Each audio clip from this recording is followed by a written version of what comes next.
The unfortunate truth is nowadays, how much knowledge you have does not directly correlate to how valuable your knowledge is. And this is more apparent than ever, especially in the Western world and the make money online space.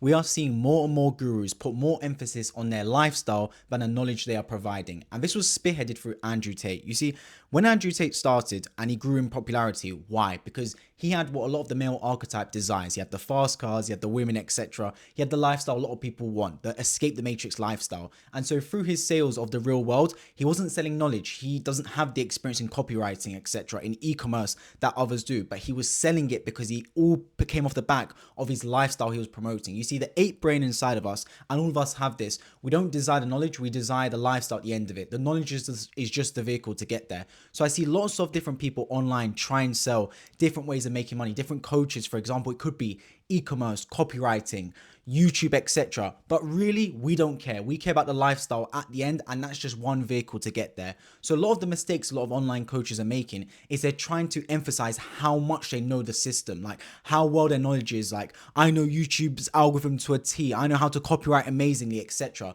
But truthfully, does that really matter in this day and age? Because we are in a fake it till you make it society, right? Like, if one guy shows himself driving a Lamborghini, driving a Porsche, a Bugatti, unfortunately, a lot of people are going to trust him and his knowledge more than someone sitting there without those luxury items talking about how much they own. Because in this society, it's what you have versus what you know.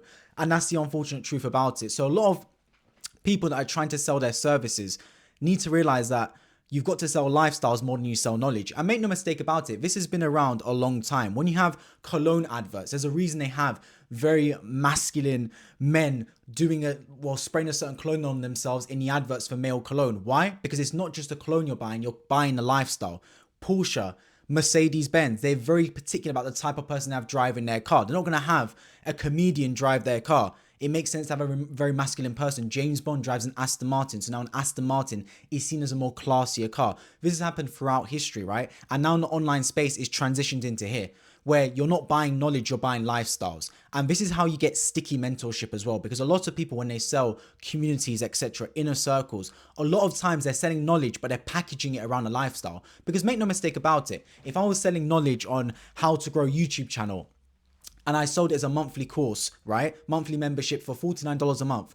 Once someone's seen the course and once they've extracted the knowledge, what's the reason for them to stay? There is no reason. They can leave very easily. However, when you pivot this and make it more of a cult, make it more of a lifestyle, make it more of an exclusive club, that's where you can actually get people to stay sticky. And that's exactly what's happened through Andrew Tate and why he's been the pioneer for this, right? With the War Room. The War Room is now not only a place for knowledge, it's an actual exclusive tag. It's like, I'm part of this, just like Soho House or anything along those lines, just like Harvard, these elite universities. The restriction and the fact that not everyone can have that label makes it more valuable. So if you're trying to sell something and you're trying to sell knowledge and you're making it available to everyone, anyone buy my course for $49, anyone come join its mentorship for $49, it sounds like you're attacking everyone, but really you're not targeting anyone in particular. And that's the real problem. Actually having more of a direct approach and narrowing down your target audience can mean you resonate more with that particular target audience and you do get more of a return. So if you are selling something, test this out.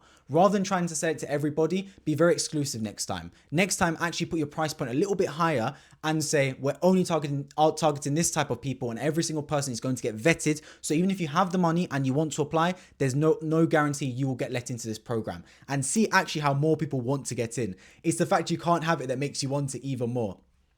So two parts to this video really is the number one, if you're trying to sell something, sell the lifestyle, not the knowledge, because the knowledge itself is not important to a lot of people. Although it is actually important what gets you to the money, the people don't care about that. They care about the lifestyle more. They care about you showing yourself doing X, Y, Z and the fun life you're living, because they're buying into you. They're not buying into your knowledge, right? Like when they buy something, they want to be like the person they're buying from. That's the whole reasoning behind it. It's not behind the knowledge. I would not buy a course from someone as an investment banker because I don't want to be an investment banker, if that makes sense. And then the second part to it is when you're selling, sell exclusivity, make it a label, make it a tag, because the best possible thing that can happen is you don't even need to market anymore and people do the marketing for you.